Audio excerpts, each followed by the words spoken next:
नमस्कार किसान साथियों, आज हम बात करेंगे बिजली के फूल के बारे में कि यदि आप फूल की खेती करते हैं, जैसे कि गेंदा है, जाफरी है या गुलाब लगाते हैं, गुलाब की कटिंग लगाते हैं, तो उसी प्रकार आप बिजली का भी फूल लगा सकते हैं। और ये बहुत ही अच्छा कमाई का साधन है। इसमें मेहनत भी बहुत कम लगती है और आपको भर्ती भी बहुत कम लगाना पड़ता है, लागत भी बहुत कम लगानी पड़ती है। और उत्पादन अच्छा होने की वजह से, मार्केट में डिमांड होने की वजह से, मार्केट में अच्छी इसकी बिक्री होने की वजह से आपको इसके रेट अच्छे मिल जाते हैं और उपज भी अच्छी मिल जाती है। अब उपज अच्छी मिल जाती है समय अनुसार, यदि आप इसकी खेती समय पर करते हैं तो उपज अच्छी होने की वजह से आपको लाभ भी अच्छा खासा मिल सकता है। तो हम आज जानेंगे कि बिजली फूल की जो खेती होती है वो आप करना चाहते हैं तो आप किस कंपनी की व किस वैरायटी को की बीज की बुआई करें कि जिससे आपको कम से कम लागत में अधिक से अधिक उत्पादन मिल सके, जिससे आपको अधिक से अधिक मुनाफा मिल सके। किसान मित्रों, उसके लिए तो आप sunrising seed farm private limited, जो कि मेरठ की कंपनी है, इस कंपनी की बिजली का फूल लगा सकते हैं। बहुत ही अच्छा होता है, उपज बहुत अच्छी होती है, जैसा कि स्क्रीन पर देख पा रहे हैं। सनराइजिंग सीड की जो बिजली है सुपर स्टार के नाम से आती है। इस वैरायटी को आप इस समय लगा सकते हैं और बहुत ही अच्छी होती है। इसके फूल जो होते हैं एकदम सफ़ेद होते हैं। तो इसके बारे में किसान मित्रों, इसकी नर्सरी लगभग 25 से 30 दिनों में तैयार हो जाती है और 25 से 30 दिनों में तैयार हो जाती है। उसके बाद इसके पौधरोपण, नर्सरी के खेत में पौधरोपण के बाद लगभग 45 से 50 दिनों में इसमें फूल आने लगते हैं। 45 से 50 दिनों में लगभग फूल आने लगते हैं। टोटल मिलाकर नर्सरी से लेकर और फूल आने तक का समय लगभग 75 से 80 दिनों का। यदि आप बिजली की खेती करना चाहते हैं, बिजली फूल की खेती करना चाहते हैं, वो भी व्यापारिक तौर पर करना चाहते हैं, तो आप किसान मित्रों सनराइजिंग सीड प्राइवेट लिमिटेड, जो कि मेरठ कंपनी है, इस कंपनी की सुपर स्टार जो वैरायटी है बिजली की, इसको आप लगा सकते हैं। और इसकी नर्सरी लगभग 25 से 30 दिनों में तैयार हो जाती है और पौधरोपण के बाद लगभग 45 से 50 दिनों में, कुल समय लगभग 75 से 80 दिनों का लग जाता है। पहली तुड़ाई आप इसकी 75 से 80 दिनों में कर सकते हैं। इसकी खास बात ये होती है किसान मित्रों कि इसका जो फूल होता है बहुत ही अच्छा होता है और साइज ही बहुत अच्छा होता है, देखने में एकदम सफेद लगते हैं। और इसके पौधे जो होते हैं रोग प्रतिरोधी होते हैं,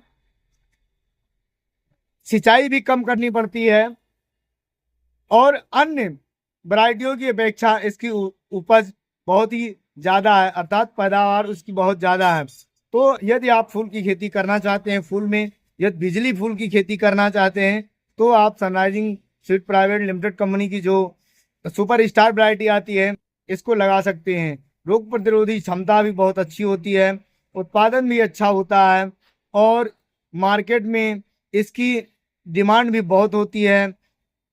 तो इस प्रकार से आप बिजली की खेती कर सकते हैं और बिजली का फूल लगाकर आप अधिक से अधिक लाभ ले सकते हैं। क्योंकि फूलों का फूलों की जो मांग होती है, फूलों की जो डिमांड होती है मार्केट में, वो साल के लगभग 12 मास होती है।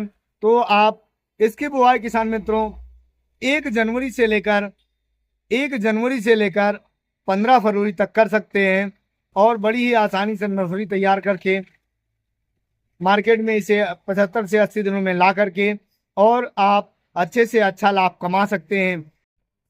किसान मित्रों, इसका पैकेट मार्केट में आपको 280 से लेकर 350 तक हो सकते हैं। अलग अलग बाजारों में, अलग अलग मार्केटों में इसके मूल्य अलग अलग होते हैं और हर कंपनी के अपने अपने रेट होते हैं। तो आप यदि सनराइजिंग की पैकेट ले रहे हैं तो यह ध्यान रखें 280 से लेकर और 350 रुपए के बीच में इसका 10 ग्राम का पैकेट मिल जाएगा। बात कर लेते हैं कि यदि आप 1 एकड़ खेती करना चाहते हैं बिजली फूल की, तो आप कितने ग्राम बीज बोएं कि जिससे कि आपका 1 एकड़ खेत आसानी से लग सके। तो इसके लिए किसान मित्रों आप 80 से 100 ग्राम बीज, 80 से 100 ग्राम अर्थात 10 ग्राम के 8 से 10 पैकेट आप की नर्सरी डाल दीजिए। तो आपको 1 एकड़ खेत के लिए पर्याप्त पौधे तैयार मिल जाएंगे। और इसकी नर्सरी जैसा कि हम पहले आपको बता चुके हैं वीडियो में, 25 से 30 दिनों में तैयार हो जाएगी।